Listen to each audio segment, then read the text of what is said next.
여러분 안녕하십니까? 주님의 이름으로 문안드립니다. 금일은 누가복음 9장에 나온 변화산의 예수님에 대해 함께 묵상하는 시간입니다. 에드먼드 힐러리라는 한 영국 청년이 세계에서 가장 높은 산인 에베레스트 산을 등정하려고 했는데 그만 그 일이 좌절되고 말았습니다. 그러나 그는 용기를 내어 산에게 외쳤다고 합니다. 에베레스트 산아, 너는 잘하지 못한다. 그러나 나는 잘할 것이다.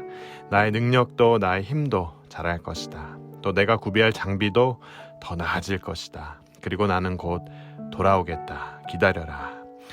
네, 한 청년의 야망이 불타오르는 외침이었습니다. 이 말을 한 청년은 정확히 10년 후에 1953년 5월 에베레스트 산에 다시 올랐고 그 산을 마침내 정복했다고 합니다. 네, 여러분, 많은 사람들이 자신의 도전 정신과 용기로 무장한 후에 산을 오릅니다. 그리고 그 성취는 길이길이 기억과 역사에 남습니다. 예수님도 여러분 산에 오르셨습니다. 하지만 예수님께서는 자연을 향해 도전하려는 마음, 자신의 성취를 입증하려는 마음이 아닌 다른 목적을 위해 산에 오르셨습니다. 금일 말씀 함께 보도록 하겠습니다. 누가복음 9장 28절에서 29절이 이렇게 전하고 있습니다. 이 말씀을 하신 후 8일쯤 되어 예수께서 베드로와 요한과 야고보를 데리고 기도하러 산에 올라가사 기도하실 때에 용모가 변화되고 그 옷이 휘어져 광채가 나더라. 예수님은 3명의 제자들 베드로, 요한 그리고 야고보를 데리고 산에 올라가십니다. 기도하시기 위해서였습니다. 그리고 예수님은 기도 중에 구약의 모든 메시지, 즉 율법과 선지서를 대표하는 두 사람, 모세와 엘리야를 만나십니다. 그의 용모는 변화되었고 하늘의 영광으로 둘러싸였습니다. 그리고 그 산 위에서 하늘의 소리를 들으십니다. 하나는 자신이 누구인지를 알려주는 소리였고 또 다른 하나는 자신이 무엇을 해야 하는지 알려주는 소리였습니다. 35절이 전합니다. 구름 속에서 소리가 나서 이르되 이는 나의 아들 곧 택함을 받은 자니 너희는 그의 말을 들으라 하고, 예수님은 기도하시는 가운데 하나님으로부터 내가 선택한 나의 아들이라는 소리를 들으셨습니다. 또 바로 전 자신이 무엇을 해야 하는지도 들었습니다. 31절입니다. 영광 중에 나타나서 장차 예수께서 예루살렘에 별세하실 것을 말할세. 예수님께서는 자신이 누구인지를 들었고 또 결국 이 땅에서 떠나실 것을, 즉 별세하실 것을 기도 중 제자들에게 나누십니다. 여기서 우리말 별세로 기록된 헬라어는 엑소더스입니다. 여러분 참 익숙한 단어죠.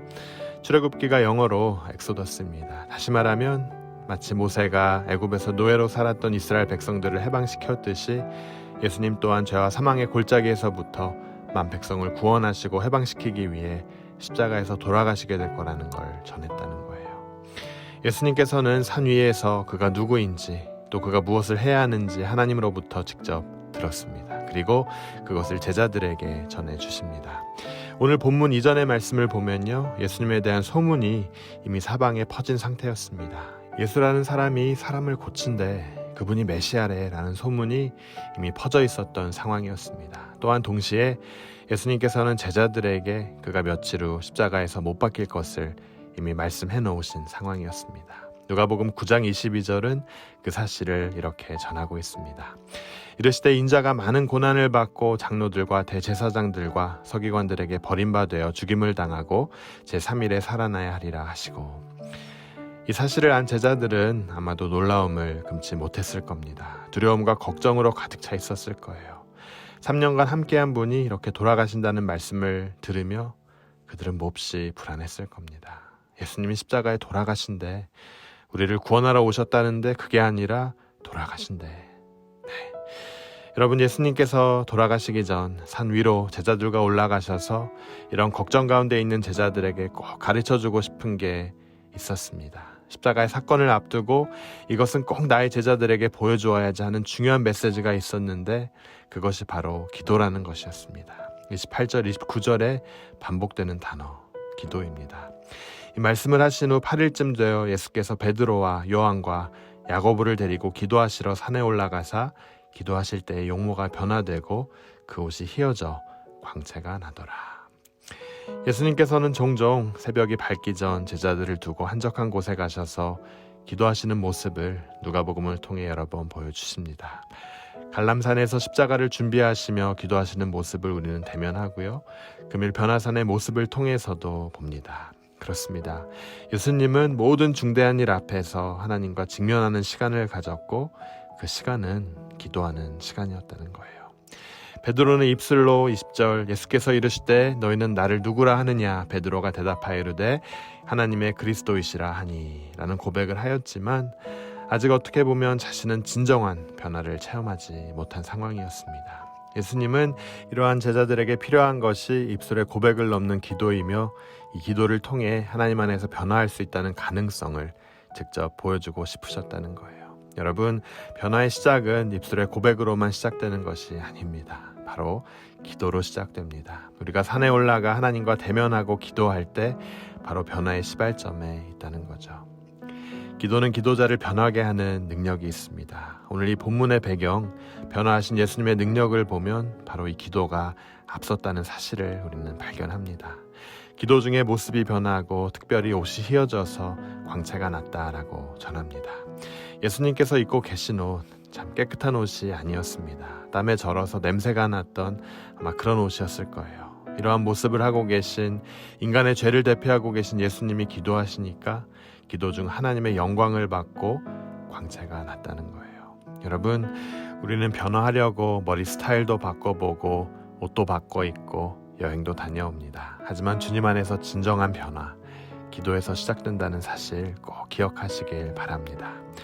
그렇습니다, 여러분. 기도는 우리의 능력입니다. 우리가 가진 특권이에요. 하나님의 이름을 우리가 직접 부르며 우리의 죄를 사해 주신 예수 그리스도 이름으로 기도할 때 우리는 이미 변화하는 시작점에 있게 되고 그 기도를 통해 세상에 줄 수 없는 능력을 얻게 됩니다. 여러분, 오늘도 주님은 우리와 함께 산에 오르시길 원하십니다. 그리고 우리에게 가르쳐주고 싶은 것이 있으세요. 우리가 변화하기 위해 가장 중요한 것 바로 기도라는 사실입니다.